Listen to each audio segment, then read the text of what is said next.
All right, so a couple more proofs here. We are given parallelogram HAL and parallelogram STNH. We want to prove that angle I and angle T are congruent.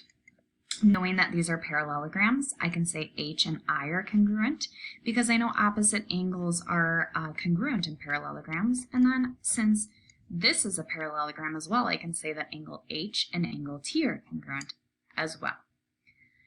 Then since both angle I and T are congruent to the same angle, I can say that they're congruent to each other by the transitive property. End of that proof. It's a short one. All right.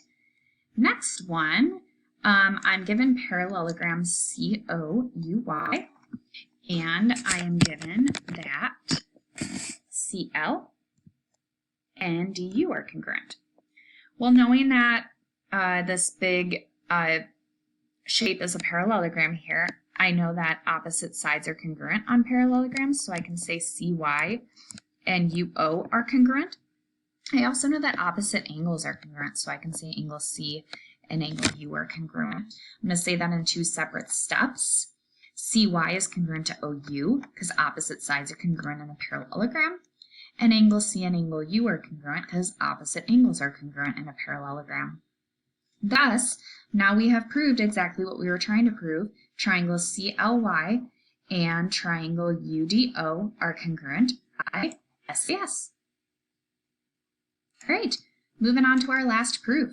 I'm given parallelogram IGFE, and I have that angle ICE is congruent to angle FOG. Now I want to prove that those two triangles are congruent.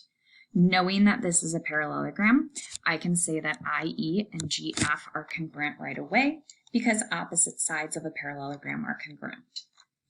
I'm then going to state that IG and EF are parallel.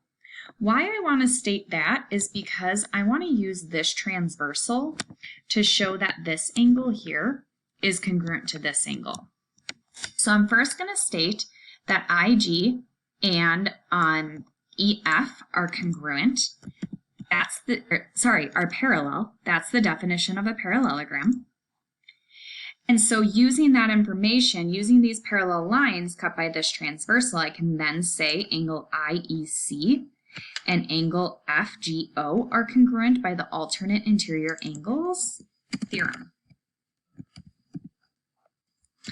And so if those angles are congruent, now we have these two triangles that are congruent by angle, angle, side. That is it.